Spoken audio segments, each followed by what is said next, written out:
Hi folks, welcome to this week's Inside Track with Scotty Sun. Jim Delahunt here with me as usual. Jim, final leg of the jump season. This trainer's title is going to go right to the wire. Willie Mullins is firing multiple bullets at it. It's going to be a cracking day at Sandown. Don't know what it's going to be like betting wise for punters because there's so many unknowns and so many variables, but you must be looking forward to it. Yeah, very much so, Robert. I mean, it all came to a head at Aintree when Willie had that tremendous day in the Grand National, and then it moved on to Ayr. We had a great day there a couple of weeks ago when it really did become neck and neck, thanks to Willie winning the Scottish Grand National. And we've had skirmishes this week, haven't we, at Kelso and Perth? But the real big money is at Sandown on Saturday, and as we were speaking on Friday morning, that I think the gap's about 70,000 in favour of Dan Skelton. And that's a very, very healthy lead, especially if he can stop Willie winning one or two of the big races tomorrow. And he's got his own runners, as we're going to find out very shortly indeed. But it has been a thrilling finale. I'm looking forward to Saturday. And I really hope it does go to the wire. Wouldn't it be tremendous? I noticed that Dan Skelton's even running a no-hoper in the last race tomorrow in the hope that he might pick up 500 quid for sixth. So if it goes to that and we're all just get the calculators out, it's going to be fascinating. Yeah, it is that. I mean, it was good to see Willie Mullins' horses at Perth. They did better there this year than they did last year. I mean, we did a Perth show earlier in the week, so we went through most of the card there. Yeah. But we just maybe have a quick look at the Highland National. Again, you napped up Busty Boy in the paper today. I see he's a double figure price. Still quite keen on his chances. Yeah, I'm quite keen on his chances. I know I'm alone in that one, but I think Danny McMenamin is one of these jockeys that is riding out of his skin at the moment. Robert, he rode a tremendous race for us on Barra Tablet, and on the second day of the meeting, which we flagged up. I think Danny's a great jockey to be on this horse because I suspect that given his record of seconds, and he's been second six times since he last won a race, that was at Kelso 18 months ago. I think he's a horse that's going to have to be held up for one run, and it's much easier to do that, in my opinion only. It's much easier to do that over a longer trip. I think he'll be held up out the back. He'll work his way into it, and hopefully that one run might be enough to win a race over nearly 4 miles at Perth on Friday. One I would recommend as the danger would have to be the Sean Bowen ridden Fairlawn Flyer. You just worry if he's up to a race of this calibre, but it's just a Class 3 handicap. Let's not go overboard about it. It's a Class 3 handicap over 3 miles 6. There's some slow old boats in there, as we both know, but I think Busty Boy might just be good enough to win it. Yeah, you mentioned the other day that Peter Bowen's handed over the licence after this Yeah, week, and all the money's been for Fairlawn Flyer this morning. I'm yeah. actually quite surprised. It's a short of 72 in places. I'm quite surprised about that. Are you not? Yeah, I am very surprised about that because I was going to have just a nice little saver on it, but I'm not quite so attracted by the price at the moment. But I probably still will save on that one. But I'm very, very hopeful that Busty Boy might finally get his head in front. Yeah, I mean the Bowens have been great supporters of Perth. It would be quite fitting if they did go out, if Peter did go out there with a big winner in one of their big races. So we'll see what happens. But we'll move on to Sandown, where Bet365 Gold Cup. Willie Mullins has just got the 10 of the 16. Nothing to worry about there. Have you dug in and out in this? I mean, for me, when Mullins has got over half the field, it's such an afterthought for some of these horses. They've been running at Aintree, they've been running at Ayr. He's just fired, throwing everything he can at it, is he? Can you see something other than Mullins winning it? Well, I mean, he is throwing 10 at it. Although I suspect, in the morning you might find one or two of those drop out, but we'll find out that on Saturday morning. But I think he does have some serious contenders, even though he's doing the old scattergun approach. You'd have to respect Paul Townend's choice of high class hero, but the betting reflects that. I also think that O'Moore Park, which remember missed the Scottish Grand National to go for a 70 grand race at Cheltenham and was beaten in that race, he finished second, but in my opinion, he really should have won. He gets another crack under Sean O'Keefe over this 3.5 miles. I think that's got a bit of a chance. He's just £2 out of the handicap. I'll come to that in a moment. There's quite a significant out of the handicap there. Another one to mention for the Mullins team is Clark Kent, which was second in the Scottish Grand National at Ayr. Now, that's well out of the handicap as well, but Kieran O'Callaghan takes £5 off that one, so that should certainly help. But I have to say, Clark Kent doesn't have a turn of pace at all. And even over 3 miles 4 at Sandown, you might just need a turn of pace up that hill. But the one I'm interested in, and you might laugh at me because he's £12 out of the handicap, is Ho Jolie Smoke. And that's for the Skeltons. Now, this is a horse which has run twice at Sandown. He's won twice at Sandown. Clearly loves the track, clearly loves that hill. And I think if a horse is going to defy being wrong at the weights, it's over this kind of trip, 3.5 miles. I've seen it done so often in the past. You go way back to Astral Charmer winning from a mile out of the weights at Ayr in the Scottish Grand National. Other horses have done it. It's easier to do it over these longer trips, in my opinion, again. And I think Holy Smoke, an improving young horse. He's only ever run 9 times under rules. I think he's got a really good chance of defying the odds and that horrible £12 out of the handicap under Harry Skelton, who, as we all know, Robert, is going to be riding for his life tomorrow. And I don't think there'll be any quarter asked or given. Well, we start off the card at 120 with the Novice Championship final. Don't think Skelton's actually got a runner in this, which is No, and no Willie Mullins either. Which is quite surprising. Do you have a selection? I mean, Fergal O'Brien's a stable we've talked about loads recently. He runs 2. I suspect you might fall down on one of them. Serious Challenger John Barber. Yeah, I'm going to come down for Serious Challenge. He won really well at Ayr.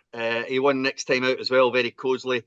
Steps up in grade here, into a handicap for the first time. 11 stone 13. Johnny Burke rides. 128, I think, is a very fair mark. I think sometimes with these novice handicap hurdles, you can actually ignore the weight they're carrying and concentrate more on the rating. I think 128 is a very fair rating. Serious Challenge. I've seen the horse up close. He'll have no problem carrying 11 stone 13. I'm pretty sure Johnny Burke could have got onto John Barber if he wanted to, but Jack Hogan will ride that horse. Has a little bit of a pull in the weights with Serious Challenge for last time, but I think Serious Challenge is progressive. And with no Mullins challengers here to muddy the waters, I think I'm going to go with that one. So Fergal to win the first. No Mullins, no Skelton. And then 150, the Josh Gibbard Novice's handicap. Skelton's got one in this, Risking the Ground. We've got Classic Anthem favourite. We've got Ide, who run well at the Scottish National meeting. Have you picked a selection here? Yeah, I know you're edging towards Ide, Robert, but Risking the Ground won that race at Cheltenham that I thought O'Moore Park should have won. So let's not take anything away from him for actually winning it. And has won twice in the last couple of weeks. 10 days after that, he's out again. But he is a horse which was going to be campaign spring, summer, so there's no problem with that, unlike some of the Mullins ones, which seem to have had their seasons extended purely to try and catch some money. Risking the Ground is a horse which would have been running at this time of year. He is in form. He is winning. We'll love the ground as long as it doesn't go soft. I don't think there's any prospect of that happening. So Risking the Ground for me, on the crest of a wave.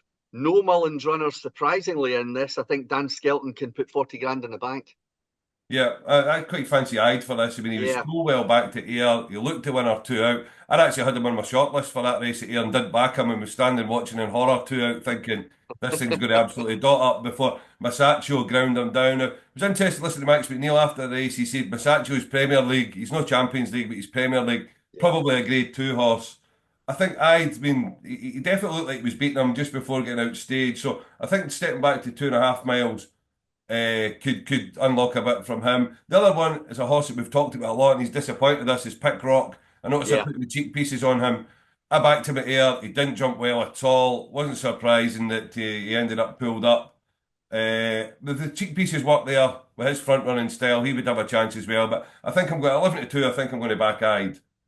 Yeah, I can see where you're coming from with that one. I just lost faith in Pick Rock at Ayr. I really did. So good luck with putting the cheek pieces on there. When we get to the Oaksey Chase at 225, Robert, 2 miles, 6.5 furlongs.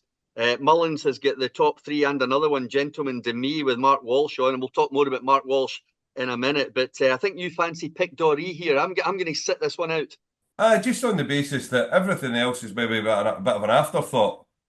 You know, Pick Doree's been kept for this race, whereas, I mean, Mullins wouldn't be running Gaelic Warrior or Gentleman Demi normally. This has just been shunted in here. Now, interestingly, this race, the last 10 winners have been beaten their last start, which actually should take Pick Doree out of it, but his last start was so long ago, I'm willing to forgive him that. He lost twice at Sandown, but that was 4 and 5 years ago. He's a different horse now. I just think, I mean, he's only 11-4, but I just think the fact that he's been kept for the race, he's been targeted at this race, might just give him a wee bit of advantage. Gaelic Warrior obviously is a class angle by miles clear in the ratings. I think he's £8 clear in the ratings or something like that. If he turns up in the same form he was at Aintree, he probably wins. But I'd maybe just take a chance on Pick Doree at 11-4. Yeah, again, totally understand that logic, Robert. We move on to the select hurdle at 3 o'clock. And is this a straight fight between Skelton and Mullins? Again, it's a race that I'm not going to have a bet in. I can see Take No Chances and Gwenny May Boy for the Skeltons, Kits Boohel for Mullins and Townend. Have you anything in that race? No, nothing at all. I mean, Kitzbühel was a big talking horse. Disappointed at Aintree, didn't it? Yeah. So, I mean, it's not a race I plan to get involved in, I have to say. Well, the Celebration Chase is over 2 miles, and of course, everybody gets excited when Nicky Henderson runs one of his high-profile horses, and they don't come much more high-profile apart from Constitution Hill and John Bon. And Mark Walsh takes the ride. Obviously, poor old Nico's injured, and he got quite bashed up last weekend. We wish him all the best, of course. But Mark Walsh taking the ride on John Bon. Pretty logical decision to put him on board, given that he's JP's man in Ireland. Yeah, definitely. It makes perfect sense. And I mean, the big question is who's going to ride Constitution Hill next week. I mean, if Mark Walsh does a good job here, does he come into the fray to ride Constitution Hill, or will Nicky stick with Jim Bowen? Yeah, well, What do you think? Do you think he would change it up? Or I mean, because there has been a lot of talk of Constitution Hill needs a new jockey. Now he's going to have yeah. to get one if he runs at Punchestown. Yeah, they're forced to get one, as you say, next week. If he does go to Punchestown, I hope he does. I mean, I'm on record as saying that I thought the whole myth was burst the last couple of times. So I don't understand why we're still going on and on and on about Constitution Hill. And no doubt we will again next week, but that's another story. But I did see a report in the paper the other day, Constitution Hill will do his last piece of work before they decide whether to run. Every single racehorse does his last piece of work before they decide whether to run. Why Everybody's we're getting bored with it now, so aren't bogged they? down? I know we're so bogged down in Constitution Hill, but as I say, we'll leave that for next week. And I think if John Bond turns up, Mark Walsh has no problems riding him. He wins. Simple as that. Yeah, yeah. And then we've done We've done the bet three six we've done five. the bet 365, and then we move on to the last race there, the 445. You get in that. Yeah, I just think if whether or not the title race is still alive by 4:45, I think Dan's got one for this one with Harry in the saddle. Mostly sunny. It's normally it's a fair old leap from Plumpton to Sandown, but it was a good wee race at Plumpton the other day that Mostly Sunny won. Just got a £6 penalty. Seems to have improved for the spring weather, spring ground, whatever way you want to look at it. 6-year-old off 10 stone 5 down at the bottom of the handicap. £6 penalty. I think Mostly Sunny will win that for the Skeltons. And if, as we said at the top of the programme, Robert, if they're still battling it out for the title come that race, it's going to be fascinating because Willie Mullins runs 4 in a little handicap hurdle at Sandown. He's got Bunting with Paul Townend on, a horse that disappointed at Ayr.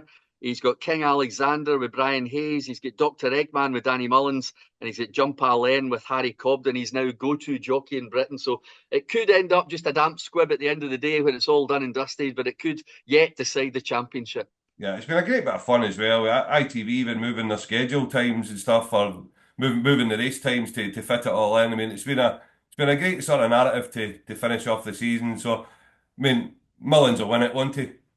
Oh, well, he is odds on, but I've just been saying the last couple of weeks that Dan's got the lead, and you just never know. I think it'll be very unfortunate for Dan Skelton if he doesn't win this title. Let's put it that way.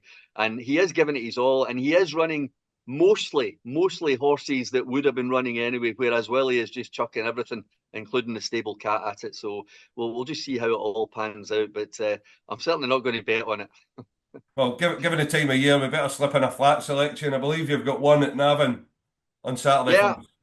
I've looked at Navan this weekend. I haven't really got anything in the British flat meetings, but there's a Group 3 called the Salsabil Stakes at Navan, 3:55 on Saturday afternoon. And there's a filly called Catalina del Carpio, which is trained by Paddy Twomey and going to be ridden by Billy Lee, who, of course, we saw winning the bumper at Aintree, and he's going to be riding that same filly in one of the bumpers at Punchestown next week. I saw this one. I saw this horse winning a maiden on TV. I wasn't there, but on winning a maiden at Leopardstown.